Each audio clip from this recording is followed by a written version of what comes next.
उठाउनु होला मनिषजी। फेरि पनि शुभकामना छ तपाईहरु सबैजनालाई धन्यवाद। जस्तो यहाँको पत्रकार साथीहरु मत परिणाम आउने बेला भएको छ अब म तपाईहरुको प्रश्नको जवाब मान्ने पनि दिदिन।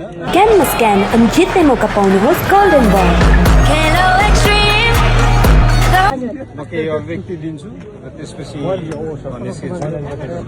राष्ट्रिय स्वतन्त्र पार्टीको पहिलो राष्ट्रिय महाधिवेशनको आज पदाधिकारीको निर्वाचन भएको थियो। हिजो केन्द्रीय समितिको निर्वाचनको परिणाम तपाईहरुले थाहा पाउनुभयो। आज पदाधिकारीको निर्वाचनमा उपसभापति महिला, त्यसपछि खुल्ला तर्फको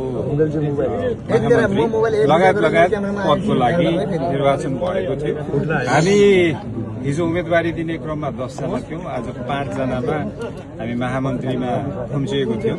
त्यसमध्ये धेरै तपाईहरुको आकलन अनुसारकै प्रतिस्पर्धा म र मेरो साथी विपिन बीच सँगै हुनुहुन्थ्यो। विपिनजीलाई बधाई छ, उहाँले चुनाव जित्नु भएको छ। मैले निर्वाचन हारेको छु, तर म एउटा कुरा के छ भने मैले यो पार्टीमा राजनीतिलाई जीवित राख्न सकेको छु।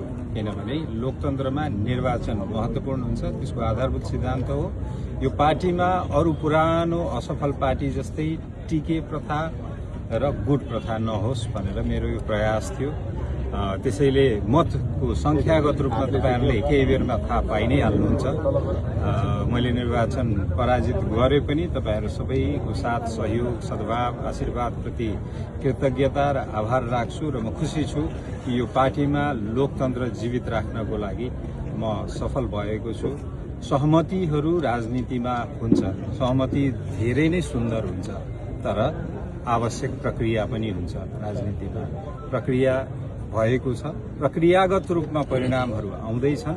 त्यसैले गर्दा राष्ट्रिय स्वतन्त्र पार्टीको पहिलो महाधिवेशन लोकतान्त्रिक तवरबाट सफलतापूर्वक समापन हुँदैछ।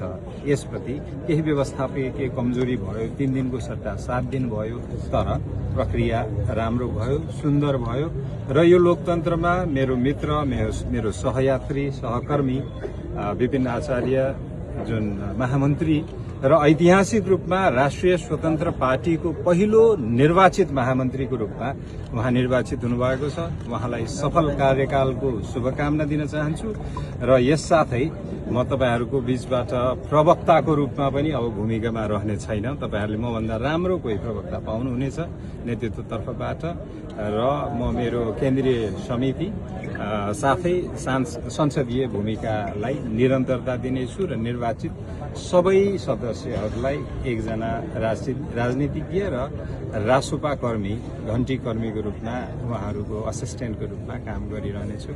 सुरक्षाको प्रश्न उठाउनु होला मनिषजी।